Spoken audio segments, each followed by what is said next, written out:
Hello दोस्तों, स्वागत है आप सभी लोगों का हमारे YouTube channel knowledge export centre channel पर। आज के इस वीडियो में मैं आपके लिए लेकर आया हूं बाल विकास से रिलेटेड टॉप 25 महत्वपूर्ण प्रश्न जो आपके आगामी सीटेट के लिए उपयोगी है। तो इस वीडियो में अंत तक बने रहना। चलिए देखते हैं हम लोग प्रश्न संख्या 1। प्रश्न संख्या 1 है, वह कौन सा स्थान है जहाँ बच्चे संज्ञानात्मक विकास का सबसे बेहतर तरीके से परिभाषित किया जाता है। तो बताइए आप सभी लोग, वह कौन सा स्थान है जहाँ संज्ञानात्मक विकास का सबसे बेहतर तरीके से परिभाषित किया जाता है? खेल का मैदान, या विद्यालय एवं कक्षा, या पर्यावरण, सफा सागर, घर। तो इसमें जो सबसे बेहतर है विद्यालय एवं कक्षा पर्यावरण, इसलिए ऑप्शन बी सही होगा। ठीक है, तो चलिए आइए हम लोग दूसरा प्रश्न देखते हैं। क्या है? मानव विकास के किन दोनों के योगदान का परिणाम है? तो बताइए किसका? अभिभावक एवं अध्यापक का, या सामाजिक एवं सांस्कृतिक कारकों का, वंशक्रम एवं वातावरण का, या इनमें से कोई नहीं? तो इसका उत्तर होगा वंशक्रम एवं वातावरण का। ठीक है, आइए हम लोग देखते हैं अगला प्रश्न। प्रश्न संख्या 3। प्रश्न संख्या 3 क्या दिया है? निम्न में से कौन सा बुद्धिमान बच्चे के लक्षण नहीं है? इसमें पूछ रहा है वो कौन से लक्षण नहीं है पूछ रहा है, याद रखिएगा, नहीं है। तो चलिए देखते हैं क्या है। वह जो लंबे निबंधों को बहुत जल्दी रखने की क्षमता रखता है, ठीक, या वह जो प्रवाहपूर्ण एवं उचित तरीकों से संप्रेषण करने का क्षमता रखता है, या वह जो मूर्त रूप से सोचता रहता है, वह जो नए परिवेश में स्वयं को समायोजित कर सकता है। तो इसका पहला उत्तर होगा सही।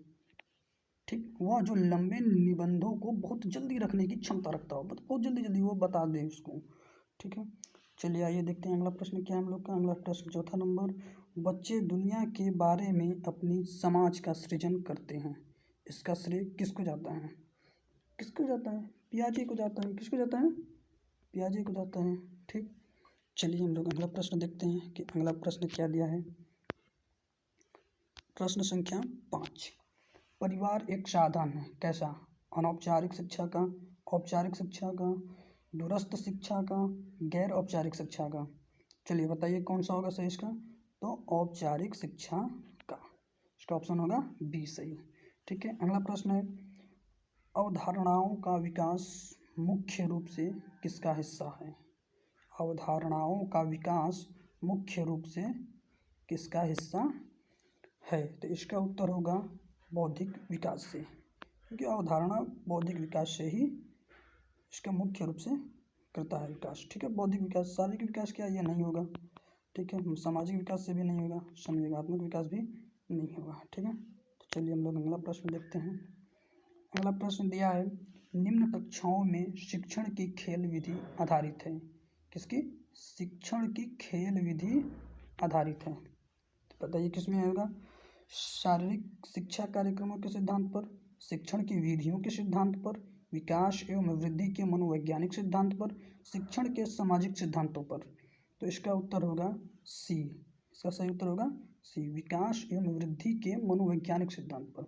जैसे जैसे विकास करेंगे वैसे वैसे वृद्धि होगी, मनोवैज्ञानिक सिद्धांत होगा, तो इसी पे होगा। ठीक, यही सही होगा।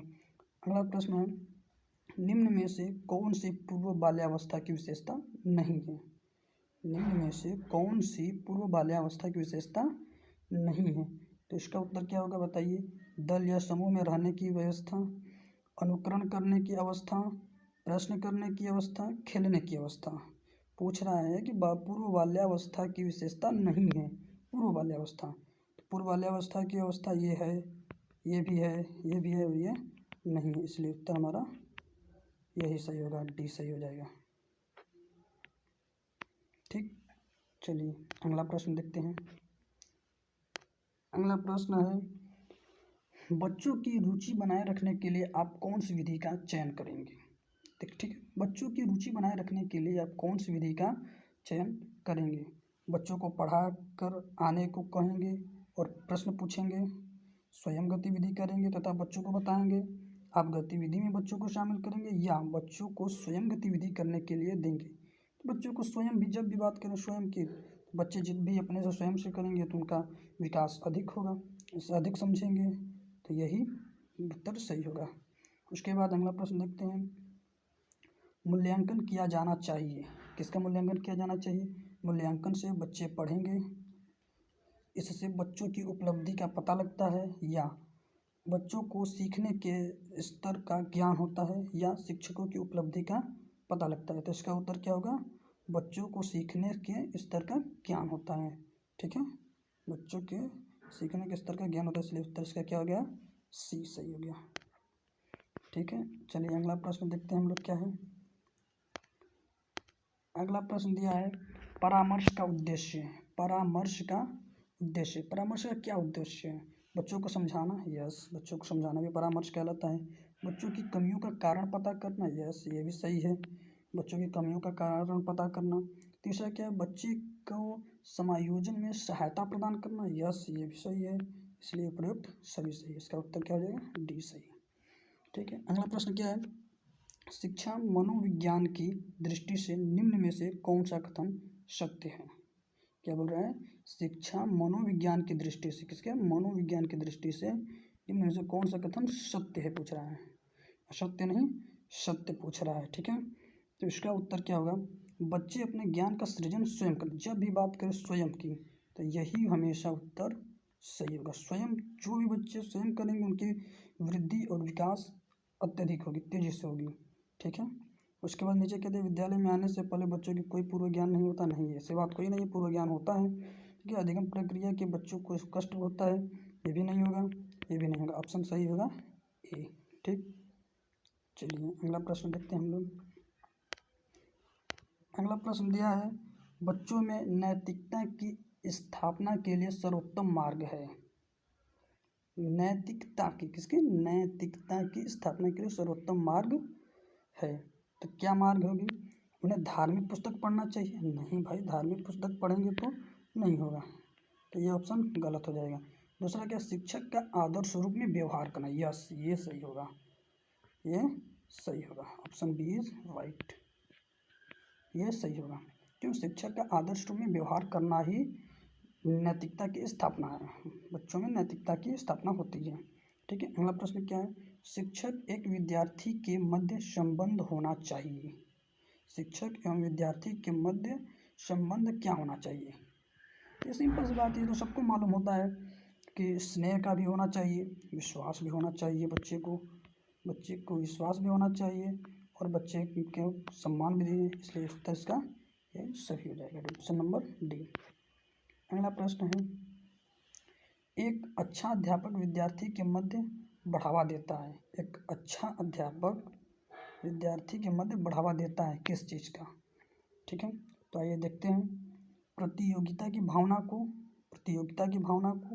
सहयोग की भावना को। देखिए, सहयोग की भावना को इसमें सही होगा, क्योंकि सहयोग की भावना जब भी बच्चों को देते हैं तो बच्चे क्या होते हैं कि उसमें थोड़ा उत्तेजित होते हैं, तो ये प्रतियोगिता की भावना नहीं होगी। ठीक है, अगला देखते हैं क्या है, मानसिक रूप से स्वस्थ अध्यापक की विशेषता क्या है? मानसिक रूप से स्वस्थ अध्यापक की विशेषता क्या है? तो ये देखते हैं इसका उत्तर क्या है, वह संवेदनात्मक रूप से संतुलित है। यस, क्या होंगे? वे संवेदनात्मक रूप से क्या होंगे? संतुलित हैं। ठीक है, इस नीचे कहते हैं, उस अपने विषय का गहन ज्ञात है। नहीं, ये सब नहीं, ऑप्शन नंबर ए ही सही होगा। ठीक है, अगला प्रश्न क्या हम लोग का?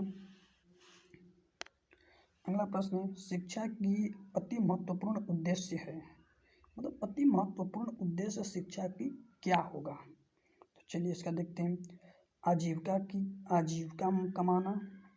दूसरा, बच्चे का सर्वांगीण विकास। तीसरा, पढ़ना एवं लिखना सीखना, बौद्धिक विकास। तो इसका उत्तर होगा बच्चे का सर्वांगीण विकास, बच्चे का सर्वांगीण विकास। ठीक है, अगला प्रश्न है, बच्चे की बुद्धि लब्धि 90 से मतलब IQ 90 से 110 के मध्य है, वह है क्या है? वो है क्या? सामान्य बुद्धि। बच्चे की क्या होती है? सामान्य बुद्धि होती है। जब 90 से 110 के मध्य होती है तो वह सामान्य बुद्धि होती है। ठीक है, अगला प्रश्न देखते हैं। अगला प्रश्न दिया गया है, सतत एवं व्यापक मूल्यांकन में व्यापक मूल्यांकन शब्दावली का तात्पर्य है। क्या? सतत एवं व्यापक मूल्यांकन में व्यापक मूल्यांकन शब्दावली का तात्पर्य क्या है? तो चलिए बताइए, आइए देखते हैं क्या है इसका। सभी विषयों का मूल्यांकन सतत करना है तो सतत सभी मूल्य का ये नहीं होगा। दूसरा, स्वशैक्षिक क्षेत्र का मूल्यांकन स्वशैक्षिक, ये भी नहीं होगा। तीसरा, शैक्षिक एवं स्वशैक्षिक क्षेत्रों का मूल्यांकन, यस यही ऑप्शन सही होगा। शैक्षिक क्षेत्र का मूल्यांकन केवल, ये भी नहीं होगा। ऑप्शन नंबर सी सही है। अगला प्रश्न है, दीक्षा द्वारा पूछे गए एक प्रश्न का उत्तर शिक्षक तत्काल नहीं दे सकता है। शिक्षक की प्रतिक्रिया क्या होनी चाहिए? क्या हुआ है? दीक्षा द्वारा पूछे गए प्रश्न का उत्तर शिक्षक तत्काल नहीं दे सकता, तो शिक्षक की प्रतिक्रिया क्या होनी चाहिए? तो उसमें क्या होनी चाहिए? शिक्षक द्वारा दीक्षा को चुप कर देना चाहिए, नहीं बच्चों को डांटना नहीं चाहिए, चुप नहीं करना चाहिए। शिक्षक द्वारा दीक्षा का ध्यान बता देना चाहिए, नहीं ध्यान भी बताना नहीं चाहिए। शिक्षक को कहना चाहिए मैं नहीं जानता हूँ, नहीं ये भी नहीं कहना चाहिए कि शिक्षक को मैं नहीं जानता हूँ। क्या कहना? शिक्षक द्वारा इस प्रश्न का सही उत्तर बाद में समझकर देना चाहिए। ये उत्तर ऑप्शन सही हो जाएगा, ऑप्शन नंबर डी। ठीक है, बच्चों के अंदर निगेटिविटी नहीं आनी चाहिए। अगला प्रश्न है, बच्चों की जिज्ञासा शांत करनी चाहिए। किससे शांत करनी? जब शिक्षक फुर्सत में हो, जब विद्यार्थी फुर्सत में हो, कुछ समय के पश्चात, तत्काल जब विद्यार्थी द्वारा जिज्ञासा की गई है तब। बताइए कौन होगा इसका ऑप्शन सही? तो इसका ऑप्शन होगा जब शिक्षक फुर्सत में हो, ये नहीं होगा। जब शिक्षक फुर्सत में होंगे तो उसकी जिज्ञासा बढ़ाएंगे, नहीं। जब विद्यार्थी फुर्सत में, नहीं। कुछ समय के पश्चात, नहीं। तत्काल जब विद्यार्थी द्वारा जिज्ञासा की गई हो तभी बच्चों की जिज्ञासा शांत करनी चाहिए। ठीक है, इसलिए ऑप्शन नंबर डी सही होगा। अगला प्रश्न है, आप अनपढ़ माता पिता के बच्चों को अंग्रेजी सिखाना चाहते हैं तो क्या करेंगे? आप बच्चे में अंग्रेजी से बात करेंगे, आप बच्चों को अंग्रेजी में बोलने के लिए बाध्य करेंगे, आप बच्चे की मातृभाषा में बोलने से रोकेंगे, आप उसे मातृभाषा की सहायता से अंग्रेजी सिखाने का प्रयास करेंगे। तो बताइए इसका उत्तर क्या होगा? इसका उत्तर होगा ऑप्शन नंबर डी, आप उसे मातृभाषा की सहायता से अंग्रेजी सिखाने का प्रयास करेंगे। क्या करेंगे? ठीक है, देखिए आप बच्चे में अंग्रेजी में बात करेंगे, नहीं, बात कर ही नहीं पाएगा। आप बच्चों को अंग्रेजी बोलने के लिए बाध्य करेंगे, ये भी नहीं हो सकता। मातृभाषा में बोलने से रोकोगे, नहीं, मातृभाषा से रोकना नहीं है, इसलिए ऑप्शन नंबर डी सही होगा। अगला प्रश्न है, बच्चे के लिए निःशुल्क एवं अनिवार्य शिक्षा का अधिकार अधिनियम कितने वर्ष के बच्चे के लिए लागू होता है? बताइए कितने वर्ष के लिए लागू होता है? 6 से 14 वर्ष तक। कितने? 6 से 14 वर्ष तक के बच्चों के लिए लागू होता है, इसके लिए नहीं, इसके भी नहीं। अगला प्रश्न है, शिक्षक को ज्ञान होना चाहिए। शिक्षक को किस चीज़ का ज्ञान होना चाहिए? अध्यापन का, ठीक है, अध्यापक का भी होना चाहिए, बाल मनोविज्ञान का भी होना चाहिए, शिक्षा संहिता का भी नहीं, शिक्षा संहिता भी होना चाहिए, लेकिन इसमें दिया है क्या? बाल विकास, बाल विषय, अध्यापक विषय एवं बाल मनोविज्ञान का। ऑप्शन नंबर डी सही होगा, इसका ऑप्शन नंबर डी सही होगा। ठीक है, अगला प्रश्न है, चलिए देखते हैं अगला प्रश्न क्या है। अगला प्रश्न अब आखिरी प्रश्न है, बच्चे के विकास को सिरस्थ सिद्धांत के अनुसार निम्न में से सत्य कथन है। चलिए बताइए कौन सा सत्य कथन होगा? विकास सिर से पैर की ओर होता है, नहीं भाई, सिर से पैर की ओर थोड़ी नहीं होता है। विकास पैर से सिर की ओर होता है, नहीं। विकास मध्य भाग से परिधि की ओर होता है, नहीं भाई, कोई भी ऑप्शन है, इस उपरोक्त में से कोई नहीं, इसका ऑप्शन नंबर डी सही होगा। अगला क्या है, गार्डन ने 7 बुद्धि का अधिनियम निर्धारित किया, इसमें से कौन सा नहीं है? इसमें बताना कौन सा नहीं है। ठीक है, इसमें से बताना कौन सा नहीं है। तो ऑप्शन ये वाला तो है, स्थान बुद्धि का सिद्धांत इसका गार्डन के 7 बुद्धि के अधिनियम के है, ये भी है, ये भी है, नहीं है ये वाला, इसलिए ऑप्शन नंबर बी सही होगा, ऑप्शन नंबर बी सही होगा। ठीक है, चलिए ठीक है, चलिए अब अगले वीडियो में मिलते हैं फिर नेक्स्ट वीडियो में। Thanks for watching, like and subscribe my YouTube channel. Thank you so much.